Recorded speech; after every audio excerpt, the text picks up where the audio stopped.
Office সহকারী cum computer মুদ্রাক্ষরিক অথবা office সহকারী কাম কম্পিউটার অপারেটর পদে আপনারা যারা পরীক্ষা দেবেন তাদের জন্য আজকের এই ভিডিওতে থাকছে নিয়োগ পরীক্ষার সাজেশন, প্রশ্ন প্যাটার্ন, বিগত সালের প্রশ্ন নিয়ে বিস্তারিত আলোচনা। আশা করি ভিডিওটি প্রথম থেকে শেষ অবধি দেখার চেষ্টা করবেন, আর অবশ্যই নিয়মিত আপডেট পেতে আমাদের চ্যানেলটি সাবস্ক্রাইব করে রাখবেন। আর এখানে একটা কথা বলে রাখি, স্বল্প সময়ে ভালো একটা প্রস্তুতি চাইলে অফিস সহকারী cum computer operator job review এই বইটির পিডিএফ আমাদের কাছ থেকে সংগ্রহ করে নিতে পারেন। এই বইটির পিডিএফ এর মূল্য মাত্র 40 টাকা। যারা নিতে চান তারা এই নাম্বারে হোয়াটসঅ্যাপের মাধ্যমে যোগাযোগ করে পিডিএফটি সংগ্রহ করে নেবেন। এই পিডিএফে বিভিন্ন মন্ডলের পরীক্ষার প্রশ্ন সমাধান সহ বাংলা, ইংরেজি, গণিত, সাধারণ জ্ঞান ওভারঅল আলোচনা করা আছে। টোটাল পিডিএফটা কভার করতে পারলে 60% বা 70% প্লাস প্রশ্ন আপনারা পরীক্ষার হলে কমন পাবেন। আর আপনাদের পরীক্ষার প্রশ্ন প্যাটার্ন দেখতে পাচ্ছেন ঠিক এরকম আসবে। বাংলা, ইংরেজি, গণিত, সাধারণ জ্ঞান এই 4টা টপিক থেকে প্রশ্ন আসবে। প্রথমে তো আলোচনা করব পরীক্ষার বিগত সালের একটি প্রশ্ন, এরপরে আলোচনা করব আমরা কোন কোন টপিকস পড়লে এবং কোন কোন বই পড়লে 100% প্রশ্ন কমন পাবেন। এখানে যে বইগুলো দেখছেন এই সবগুলো বই যদি আপনি পড়েন, যে কোনো লাইব্রেরি থেকে সংগ্রহ করে অবশ্যই 100% প্রশ্ন কমন পাবেন। তবে যদি বই সংগ্রহ করার মতন অ্যাবিলিটি না থাকে তাহলে আমাদের কাছ থেকে সবগুলো বইয়ের পিডিএফ সংগ্রহ করে নিতে পারেন। সবগুলো বইয়ের পিডিএফ এর মূল্য মাত্র 100 টাকা। যারা নিতে চান তারা এটা স্ক্রিনশট দিয়ে এই নাম্বারে হোয়াটসঅ্যাপে পাঠিয়ে দিবেন। আর আপনারা কোন কোন টপিকস পড়লে 100% প্রশ্ন কমন পাবেন। বাংলার জন্য সন্ধি, বিপরীত শব্দ, সমাস, এক কথা প্রকাশ, বানান, বাগধারা, সমার্থক শব্দ, কারক, সাহিত্য, অনুচ্ছেদ এই টপিকসগুলো ভালো করে পড়ে যাবেন। আপনাদের নিজস্ব বই থাকলে সেখান থেকেও পড়তে পারেন অথবা আমাদের এই সকল পিডিএফ থেকে পড়ে নিতে পারেন। আর এই সবগুলো পিডিএফ যদি পড়েন 100% প্রশ্ন কমন পাবেন। ইংরেজির জন্য item, phrase, voice, gender, number, narration, changing sentence, translation, preposition, article, right form of verb এবং প্যারাগ্রাফ এই টপিকসগুলো আপনাদের নিজস্ব বই থেকেও পড়তে পারেন অথবা আমাদের এই যে পিডিএফগুলো আছে সবগুলো পিডিএফ থেকেও পড়ে নিতে পারেন। গণিতের জন্য নবম শ্রেণীর গণিত এবং অষ্টম শ্রেণীর গণিত যদি পারেন এই পাটিগণিত এবং বীজগণিত A to Z পড়ে যাবেন। আর যদি আপনাদের কাছে নবম দশম শ্রেণীর বই না থাকে তাহলে আমাদের গণিত পিডিএফটিও সংগ্রহ করে নিতে পারেন। আর সাধারণ জ্ঞানের ক্ষেত্রে বাংলাদেশের ইতিহাস, ঐতিহ্য, ভাষা আন্দোলন এবং মুক্তিযোদ্ধা সহ বাংলাদেশের সাম্প্রতিক যে বিষয়গুলো আছে এগুলো ভালো করে দেখে যাবেন। আমরা এবার সমাধান করবো একটা প্রশ্ন, দেখি কেমন প্রশ্ন ছিল। 90 মিনিট সময় দেওয়া হয়েছিল, 90 মার্কের পরীক্ষা হয়েছে। বাগধারা অর্থসহ বাক্য গঠন করুন। তাহলে বাগধারা থেকে প্রশ্ন এসেছে। অদৃষ্টের পরিহাস, ভাগ্যের নিষ্ঠুরতা, অগাধ জলের মাছ, সুচতুর ব্যক্তি, কপাল ফেরা, ভাগ্য প্রসন্ন হওয়া, কেদার দুরস্ত, বাহিরে পরিপাটি, ভূষণ্ডী কাক মানে দীর্ঘায়ু ব্যক্তি, সন্ধি বিচ্ছেদকরণ, সজ্জন, সৎ প্লাজন, সজ্জন, লবণ, লোযোগ লবণ, স্বাগত, সুযোগ, আগত, স্বাগত, স্বল্প, সুযোগ, অল্প, স্বল্প, পতুষ, প্রতিযোগ, উষ, প্রত্যুষ। সমার্থক শব্দ লিখুন। সমার্থক শব্দ থেকে প্রশ্ন এসেছে। আগুন, অগ্নি, চাঁদ, চন্দ্র, পর্বত, গিরি, চোখ, নেত্র, সাপ, সর্প। বিপরীত শব্দ লিখুন। আকঞ্চন, প্রসারণ, স্মৃতি, বিস্মৃতি, জ্ঞানী, মূর্খ, সুশীল, দুঃশীল, ভৎসনা, প্রশংসা। ব্যাসবাক্য সহ সমাস নির্ণয় করুন।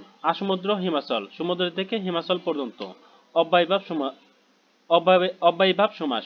অন্তরীপ, অন্তর্গত, অপজার, বহুব্রীহি। চৌরাস্তা, চার রাস্তার সমাহার, দীর্ঘ সমাস। মহাজ্ঞান, মহৎ যে জ্ঞান, কর্মধারায় সমাস। বিষাদ সিন্ধু, বিষাদ রূপ সিন্ধু, রূপক কর্মধারায়। ফিল ইন দ্য ব্ল্যাঙ্কস, এখানে প্রিপোজিশন থাকতে পারে, রাইট ফ্রম ভার্ব থাকতে পারে, আর আর্টিকেল থাকতে পারে। Shut the windows, you, will you, এটা ট্যাগ কোশ্চেন থেকে এসেছে। উইল ইউ, এখানে উইল বসবে, right form of verb. Lena has been ill, Lena অসুস্থ আছে। 3 মান্থ, যেহেতু টাইম আছে এবং সংখ্যা আছে, 3 একটা সংখ্যা আর মান্থ হলো টাইম। টাইম এবং সংখ্যা থাকলে তার আগে ফর বসে। আর যদি শুধু টাইম থাকতো তাহলে এখানে সিন বসতো। The more expensive the hotel, হোটেলটি খুব ব্যয়বহুল।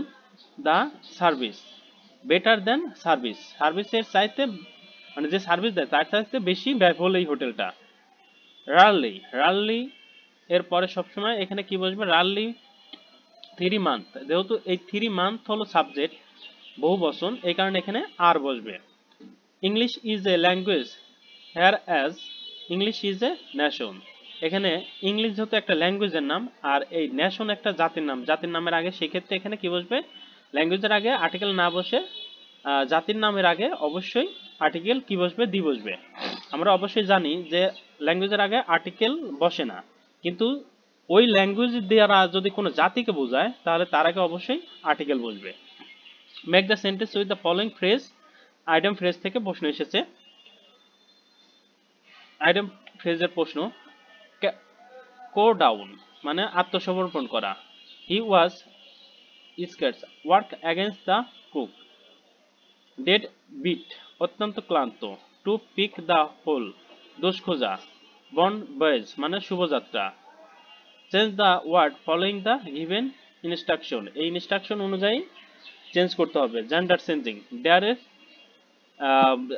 জেন্ডার চেঞ্জ করলে ডেয়ারি হয়, ডেয়ারি হয়। ক্রাইটেরিয়া, ক্রাইটেরিয়ার নাম্বার চেঞ্জিং, এটা ক্রাইটেরিয়ান হবে।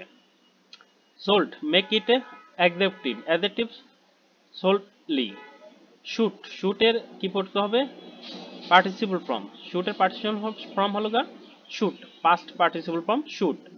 অ্যাসার্ট, রাইট দ্য অ্যান্টোনিম, অ্যাসার্টের অ্যান্টোনিম দেনেই। তাহলে এখানে দেখেন যে প্রশ্ন আসছে জেন্ডার থেকে আসছে, নাম্বার থেকে আসছে, তারপরে changing of the part of speech থেকে আসছে, এবং changing of the verb, present past past participle, এই তিনটা থেকেই আসছে। রাইট দ্য অ্যান্টোনিম মানে চেঞ্জিং অ্যান্টোনিম থেকে, অ্যান্টোনিম সিনোনিম থেকেও প্রশ্ন এসেছে। এরপরে আসি